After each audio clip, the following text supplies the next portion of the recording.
క్రీస్తునందు ప్రియులారా, యేసుక్రీస్తు నామములో మీ అందరికీ శుభాలు తెలియపరుస్తున్నాం. క్రీస్తు రాకడ ధ్వని శాంతి ఆదరణ సందేశాలు అను టీవీ కార్యక్రమం కొరకు ప్రేమతో మిమ్మల్ని ఆహ్వానిస్తున్నాం. మీరు మీ విలువైన సమయాన్ని కేటాయించుకొని మా కార్యక్రమాలు చూస్తున్నందుకు మీ అందరికీ కృతజ్ఞతలు తెలియపరుస్తున్నాం. ఈ కార్యక్రమాలు మీ ఆత్మీయ జీవితానికి ఎంతో సహాయపడుతున్నవని నమ్ముతున్నాం. ప్రియులారా, ఈ టీవీ పరిచర్య కొరకు ప్రార్థించండి, సహకరించండి, ప్రోత్సహించండి. ఈ కార్యక్రమాలు ఇతరులకు పరిచయం చేసి వారు కూడా చూసి మేలు పొందినట్లుగా సహాయపడాలని మీకు మనవి చేస్తున్నాం. విశ్వాసంతో ఎంతో ఖర్చు పెట్టి కొనసాగిస్తున్న ఈ కార్యక్రమాలు తొదవరకు కొనసాగేటట్లుగా ప్రార్థించండి. దేవుడు మిమ్మల్ని ప్రేరేపిస్తే మీరు కూడా ఒక కార్యక్రమానికి స్పాన్సర్ చేసి ఈ పరిచర్యలో పాలిభాగస్తులు కావాలని ప్రేమతో మీకు మనవి చేస్తున్నాం. ప్రత్యక్షంగా టీవీ ద్వారా మేము స్వార్థ ప్రకటిస్తున్నాం. పరోక్షంగా ప్రార్థిస్తున్న వారు, సహకరిస్తున్న వారు, మమ్మల్ని ప్రోత్సహిస్తున్న వారంతా ఈ పరిచర్యలో పాలిభాగస్తులు అని తెలియచేస్తున్నాం. యేసుక్రీస్తు వారు ఇచ్చిన గొప్ప ఆజ్ఞని మేము పాటిస్తున్నాం. మీరు వెళ్ళి సమస్త జనులను శిష్యులుగా చేయండి అని ప్రభు చెప్పారు కనుక ఈ టీవీ ద్వారా మీ గృహాల్లో ప్రవేశించి మిమ్మల్ని పలకరించి మీకు సువార్త చెప్పి మిమ్మల్ని ప్రభు రాకడ కొరకు ఎత్తబడి దేవుని సార్వత్రిక సంఘము కొరకు సిద్ధపరచడానికి మా వంతు ప్రయత్నాన్ని మేము కొనసాగిస్తున్నాం. యేసుక్రీస్తు రెండవ రాకడను గూర్చి, ప్రపంచ భవిష్యత్తును గూర్చి అనేకమైన విషయాలు మనం తెలుసుకొని మనం సిద్ధపడి మనం ఇతరులను సిద్ధపరచడానికి దేవుడు మనకిచ్చిన ఈ మంచి అవకాశాన్ని మనం అందరం కలిసి వినియోగించుకుందాం. ప్రస్తుతం యేసుక్రీస్తు రెండవ రాకడ వర్తమానాలు ఒక సబ్జెక్టుగా తీసుకొని సీరియల్గా వరుసగా ధ్యానం చేస్తూ ఉన్నాం. ఈరోజు యేసుక్రీస్తు శిలువ తీర్పు వాక్యం కొరకు మీ మనసులను సిద్ధం చేయండి. ప్రార్థన. పరిశుద్ధులు అయిన మా తండ్రి, జీవాధిపతి, మీ ఘనమైన పాదాలకు స్తుతి స్తోత్రాలు చెల్లిస్తున్నాం. రెండవ రాకడ వర్తమానాలు ఈరోజు 70వ వర్తమానం తీసుకోబోతున్నాం. సహాయం చేయండి. దేవుని తీర్పులు ఈ అంశముల నుండి 4వ వర్తమానం తీసుకోబోతున్నాము. శిలువ తీర్పు పార్ట్ 2 మేము ధ్యానం చేయబోతుండగా మీరు బోధకులై మాకు బోధ చేయమని మనం చేస్తున్నాం. మీ దాసుని నన్ను బలపరిచి వాడుకోండి. ఈ కార్యక్రమం సహకరిస్తున్న కుటుంబమును దీవించమని మనం చేస్తున్నాం.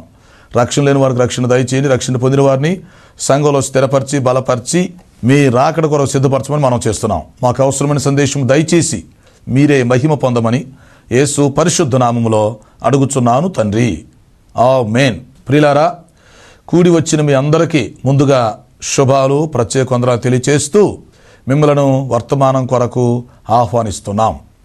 ఈరోజు మన ధ్యానాంశము 7 తీర్పుల్లో మొదటి తీర్పు, యేసుక్రీస్తు వారు శిలువలో పొందిన తీర్పు పార్ట్ బి. వాక్యం కొరకు మీ మనసును సిద్ధం చేయండి. మీరు వింటున్న చూస్తున్న ఈ వర్తమానాలు క్రీస్తు రాకడ ధ్వని యూట్యూబ్లో, ఫేస్బుక్లో మీకు అందుబాటులో ఉంటున్నాయి. ఆ అవకాశం ఉపయోగించుకోండి. క్రీస్తు రాకడ ధ్వని యూట్యూబ్ ఛానల్ని తప్పకుండా సబ్స్క్రైబ్ చేయండి. మీకు తెలిసిన అందరికీ షేర్ చేయండి. అలాగే శాంతి మార్గం డే సందర్భంగా మీ అందరికి ముందుగా శుభాకాంక్షలు తెలియపరుస్తున్నాం. దేవుడు మిమ్ములను, మీ కుటుంబాలను, సంఘాలను, పరిచర్యను నిండారుగా దీవించునుగాక. ఆమేన్. ప్రియులారా, గమనించండి, దేవుని తీర్పులు ఈ అంశాన్ని మనం ధ్యానం చేస్తున్నాం. అవునా? యేసుక్రీస్తు రెండవ రాకడను గురించి మనం తెలుసుకునేటప్పుడు, లేక ఈ ప్రపంచ భవిష్యత్తును గురించి మనం ఆలోచిస్తున్నప్పుడు అందులో దేవుని తీర్పులు అనేటువంటి అంశం కూడా మనకు తెలిసి ఉండాలి. అంటే దేవుని యొక్క రాకడలో దేవుని తీర్పులు అనేది ఒక భాగం. కాబట్టి దేవుని తీర్పులను 2 భాగాలుగా మనం విభజిస్తాం. ఒకటి వాక్యానుసారంగా జరుగుతున్న సార్వత్రిక తీర్పులు, అవి 7 తీర్పులు. 2 వ్యక్తిగతంగా జరిగేటువంటి లేక ప్రత్యేకంగా జరిగేటువంటి 10 తీర్పులు. సార్వత్రిక తీర్పులు 7, ప్రత్యేకంగా జరిగే తీర్పులు 10. ఈ తీర్పులన్నిటిని గురించి మనకు అవగాహన ఉండాలి. అయితే గత 2 కార్యక్రమాలలో ఈ తీర్పులను గూర్చినటువంటి పరిచయం మీకు చెప్పడం జరిగింది. తీర్పులను గూర్చిన పరిచయం అంటే అసలు తీర్పులు అంటే ఏమిటి, యేసు ప్రభు ఎందుకు తీర్పు పొందాడు, లేక మానవ జాతికి ఎన్ని రకాలుగా తీర్పులు ఉంటాయి, ఇలాంటి కొన్ని విషయాలు మనం ధ్యానం చేశాం. గత కార్యక్రమంలో యేసుక్రీస్తు వారు శిలువలో పొందిన తీర్పు మొదటి భాగం చెప్పా. ఓకే, ఇప్పుడు రెండో భాగం చెప్తా. యేసుక్రీస్తు వారు సిలువలో అన్యాయపు తీర్పు పొందాడు అని మనం చూసాం. తర్వాత ఆయన మానవ జాతి కోసం మరణించటానికి, ప్రాణం పెడతానికి భూలోకానికి వచ్చినట్టుగా మనం చూసాం. ఆయనే చెప్పాడు, నేను ప్రాణం పెడతానికి వచ్చానని. ప్రాణం పెట్టాడు. ఓకే. అయితే ఇప్పుడు యేసుక్రీస్తు వారు సిలువలో పొందిన తీర్పును గురించి మనం ఆలోచిస్తే ఇది ప్రభువుకు సంబంధించింది కాదు. ఎందుకంటే ఆయన అసలు తీర్పు పొందాల్సిన అవసరమే లేదు. ఆయన ఏ అన్యాయము చేయనప్పుడు, ఆయన నోట ఏ కపటము లేనప్పుడు ఇంకా ఆయన తీర్పు ఎందుకు? కాబట్టి యేసుక్రీస్తు వారికి తీర్పు అవసరం లేదు. అయితే ఇప్పుడు తీర్పు ఎవరికి అవసరం? తీర్పు అనేది మానవ జాతి మొత్తానికి అవసరం. ఆదాము మొదలుకొని రేపు భవిష్యత్తులో చిట్ట చివరిగా పుట్టే వ్యక్తి వరకు ప్రతి వ్యక్తికి తీర్పు కావాలి. ఎందుకంటే ప్రతి వ్యక్తికి మానవ జన్మ ఇవ్వబడింది కనుక, ఈ జీవితం ఇవ్వబడింది కనుక, కొంత ఆయుష్కాలం ఇవ్వబడింది కనుక, ప్రతి వ్యక్తి మంచి చెడు రెండు చేస్తాడు కనుక ప్రతి వ్యక్తికి తీర్పు అవసరం. అర్థం చేసుకోండి, యేసుక్రీస్తు వారికి తీర్పు అవసరం లేదు, మానవ జాతి మొత్తానికి తీర్పు అవసరం. సరే, ఇప్పుడు మానవ జాతికి తీర్పు జరిగిందనుకోండి, దాని ఫలితం ఏంటి అంటే ఒక్కరు కూడా దేవుని దృష్టిలో నీతిమంతులుగా తీర్చబడరు, ఒక్కరు కూడా పరలోకానికి వెళ్ళరు. అర్థమవుతుందా? మానవ జాతి మొత్తానికి తీర్పు జరగాలి. తీర్పులో నిలబడితే ఒక్క వ్యక్తి కూడా పరలోకానికి వెళ్ళడు. అందుకని ఇప్పుడు యేసుక్రీస్తు ఏం ఆలోచించాడంటే, మానవ జాతి అందరి పక్షంగా నేను తీర్పు పొందితే మంచిది, అందరికి రావాల్సిన శిక్ష నేను పొంది, అందరి కోసం నా రక్తాన్ని చిందించి, అందరి కోసం నేను మరణిస్తే మానవ జాతి మొత్తాన్ని రక్షించవచ్చు కదా, అందరినీ బ్రతికించవచ్చు కదా, ఎవరు నరకానికి వెళ్లకుండా అందరినీ నిత్య జీవానికి తీసుకుని వెళ్ళొచ్చు కదా అని ప్రభు ఆలోచించాడు. అది ఆదాం మొదలుకొని రేపు రెండవ రాకడ వచ్చేంత వరకు, చిట్ట చివరి వ్యక్తి వచ్చేంత వరకు కూడా మానవ జాతి మొత్తాన్ని నేను రక్షించవచ్చు, అందరినీ పరలోకానికి తీసుకుని వెళ్ళొచ్చు, ఈ అవకాశం నాకుంది, ఈ అధికారం నాకుంది అని ఆయన ఏం ఆలోచించాడంటే మానవ జాతి పక్షముగా సిలువలో తీర్పు పొందాడు. మానవ జాతి పక్షముగా ఆయన సిలువలో శ్రమలు పొందాడు. శారీరక శ్రమ, మానసిక శ్రమ, ఆత్మీయ శ్రమ, 3 విధాలైన శ్రమలు పొందాడు. మానవ జాతి పక్షముగా ఆయన మనుషులందరి కోసం తన ప్రాణాన్ని పెట్టాడు. ఇది మనం అర్థం చేసుకోవాలి. ఓకే. అందుకే యేసుక్రీస్తు వారు సిలువలో పలికినటువంటి 7 మాటల్లో మొదటి మాట ఒక్కసారి జ్ఞాపకం చేసుకోండి. లూకాసు వార్త 23:34లో ఏమి చెప్పబడింది? తండ్రి, వీరేమి చేయుచున్నారో వీరు ఎరగరు గనక వీరిని క్షమించుము. ఓకే. ఇక్కడ యేసుక్రీస్తు వారు గొప్ప ప్రార్థనాపరుడుగా, విజ్ఞాపనకర్తగా మనకు కనిపిస్తున్నాడు. అవునా? ఆయన సిలువలో మొదటి మాటలో విజ్ఞాపన చేస్తున్నట్టుగా మనకు అర్థమవుతుంది. అంతేకాదు, ఆయన దేవునికి మనుషులకి మధ్యవర్తిగా ఉండి మనుషుల పక్షంగా దేవునికి మొరపెడుతున్నట్టు మనకు తెలుస్తుంది. అంతేకాదు, ఆయన అక్కడ యాజకత్వం చేస్తున్నాడు సిలువలో. ఈ ప్రధాన యాజకుడు ఏం చేసేవాడు? సంవత్సరానికి ఒక్కసారి రక్తాన్ని తీసుకుని వెళ్ళి రక్త ప్రోక్షణం చేసి అతి పరిశుద్ధ స్థలంలో ఇశ్రాయేలు జాతి అంతటి కోసం విజ్ఞాపన చేసి వస్తాడు. అది ప్రతి సంవత్సరం జరిగిద్ది.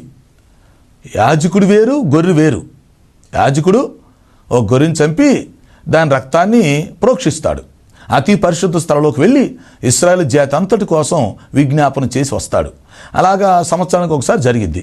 అయితే ఇప్పుడు సిలువలో ఏం జరిగింది? యేసుక్రీస్తు వారు ప్రధాన యాజకుడుగా ఉన్నాడు.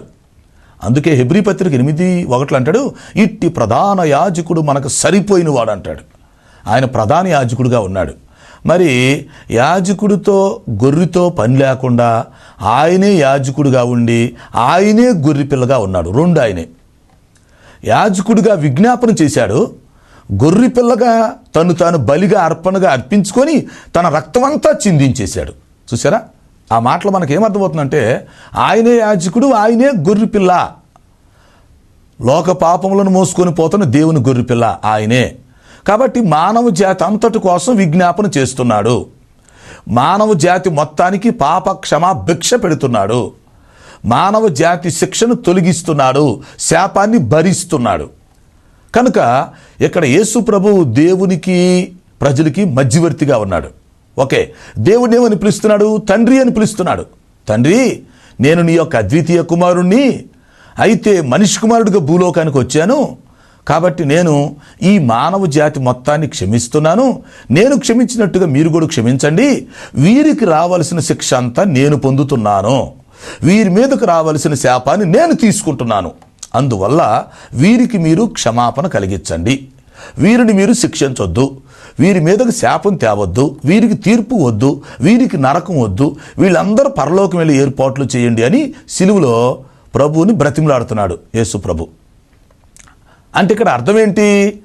మానవ జాతి అంతటి పక్షంగా ఆయన సిలువలో తీర్పు పొందుతూ తండ్రికి చెప్తున్నాడు, తండ్రి, మానవ జాతికి వారు చేసిన పాపానికి రావాల్సిన శిక్ష నేను పొందుతున్నాను. అది ఇప్పుడు మానవ జాతి మొత్తం పాపం చేస్తున్నారు. ఓకే, ఎవరెవరికి ఎంత శిక్ష రావాలో వారు చేసే పాపానికి రావలసిన శిక్ష నేను పొందుతున్నాను, నేను మూల్యం చెల్లిస్తున్నాను. ఎస్, మానవుడు తన కాళ్లతో చేస్తున్న పాపాల కోసం నా కాళ్ళల్లో మేకులు కొట్టించుకొని రక్తం కారుస్తున్నా. మానవుడు తన చేతులతో చేసిన పాపాల కోసం నా చేతుల్లో చీరలు కొట్టించుకొని ఆ గాయాల నుంచి రక్తం కారుస్తున్నా. మానవుడు తన హృదయంతో చేసిన పాపాన్ని బట్టి నా హృదయంలో బల్లింతో పొడిపించుకొని రక్తం కారుస్తున్నాను. మానవుడు తన తలలో తన యొక్క ఆలోచనలతో చేసిన పాపాన్ని బట్టి నా తల మీద ముండ్ల కిరీటం పెట్టించుకొని రక్తం కారుస్తున్నా. మానవుడు తన శరీరం అంతటితో చేసిన పాపాన్ని బట్టి నా శరీరం అంతా 39 కొరడా దెబ్బలు కొట్టించుకొని నాగడి చాలువలే దున్నిచ్చుకొని రక్తం కారుస్తున్నా. ఈ విధంగా మానవుడు తన శరీరముతో ఏ ఏ అవయవములతో అయితే పాపం చేస్తున్నాడో నేను ఆయా అవయవాల్లో నుంచి రక్తం కారుస్తున్నాను. మానవుడికి రావాల్సిన శిక్ష నేను పొందుతున్నాను, కాబట్టి మానవుడికి శిక్ష వద్దు. ఈ మానవ జాతి అంతటి కోసం నేను బలైపోతున్నాను. అవును ప్రియులారా, మీరు హెబ్రీ పత్రిక 10:12 చూడండి, ఆ మర్మం మీకు అర్థమైంది.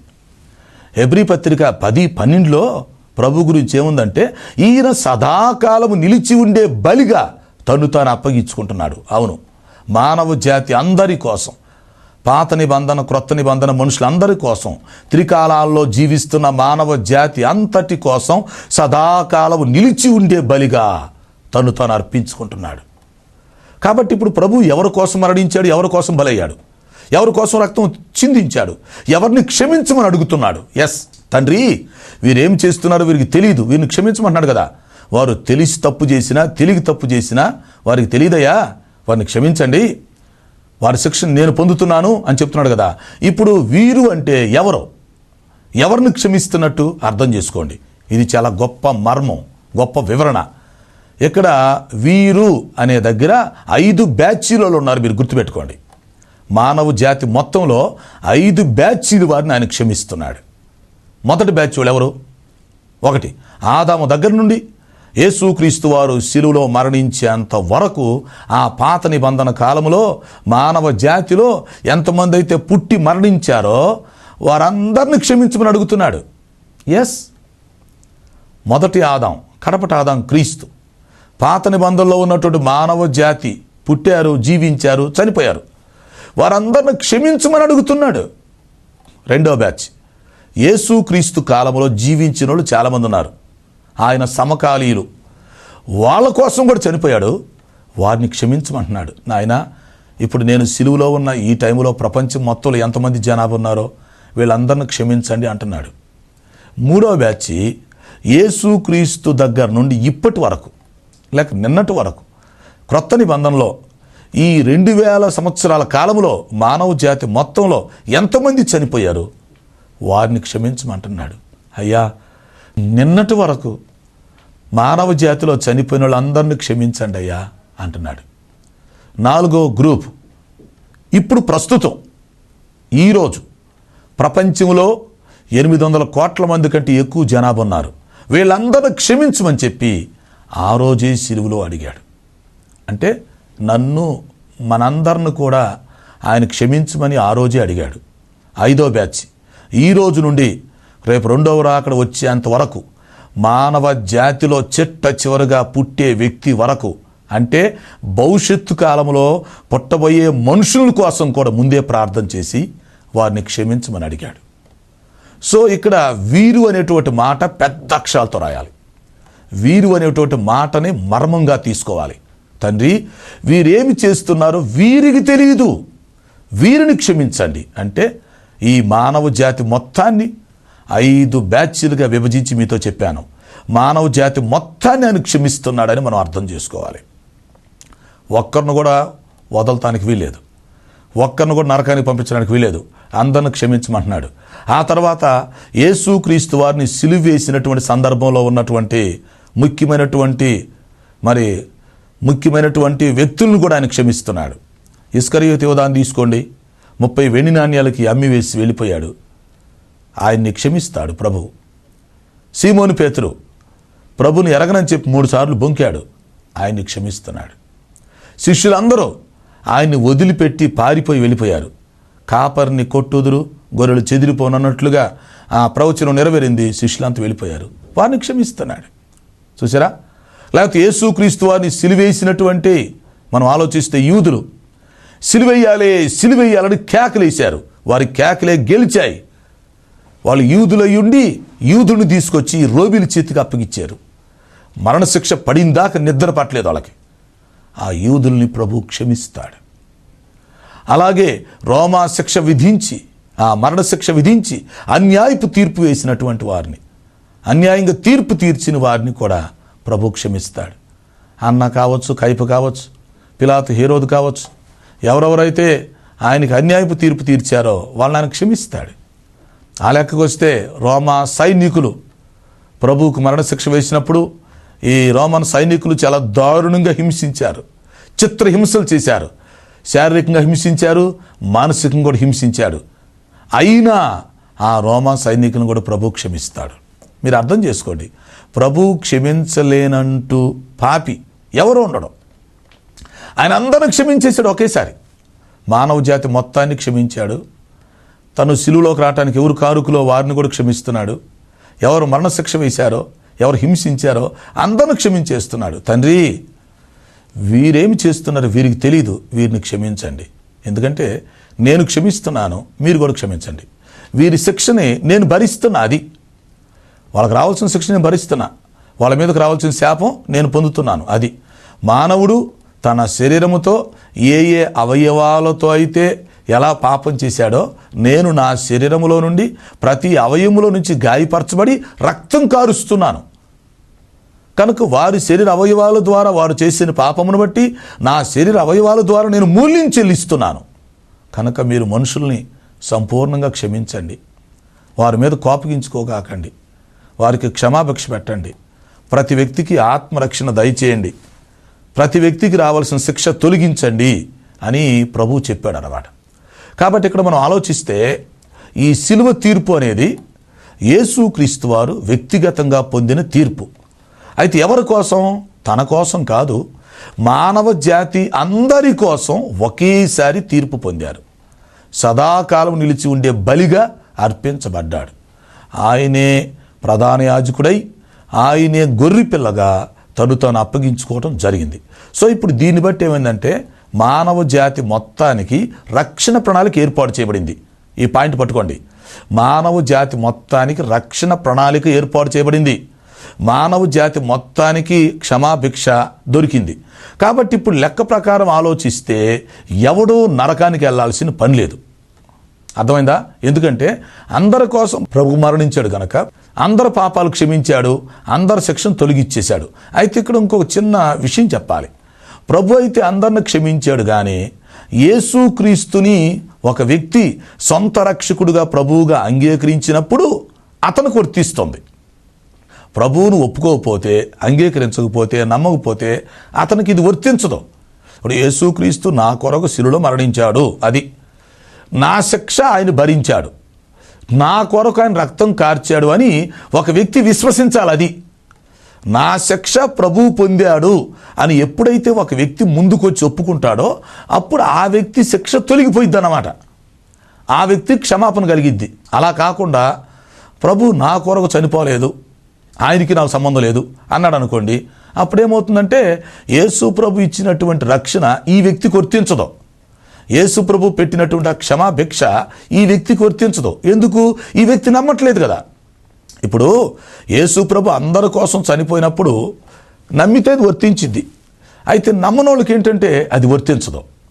అందుకని ప్రభు చెప్పాడు, మార్కు సువార్త 16:16 అన్నాడు, మీరు మీ తప్పు లేకుండా మీరు సర్వలోకానికి వెళ్ళి సర్వ సృష్టికి సువార్త ప్రకటించండి. ఓకే, ఎవరైతే నమ్మి బాప్తీసం తీసుకుంటారో వాళ్ళు రక్షించబడతారు.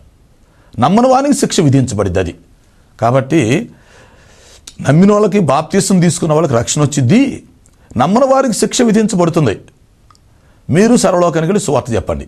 నేను మానవ జాతి అందరి కోసం నేను రక్షణ ప్రణాళిక ఏర్పాటు చేశాను, అందరి కోసం బలైపోయాను, అందరి కోసం నేను తండ్రికి విజ్ఞాపన చేశాను, తండ్రి ఆమోదించాడు.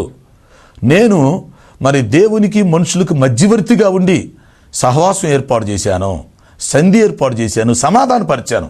కాబట్టి మానవ జాతి ఎవరు నమ్ముతారో ఎవరు నమ్మరో అది వాళ్ళ ఇష్టం.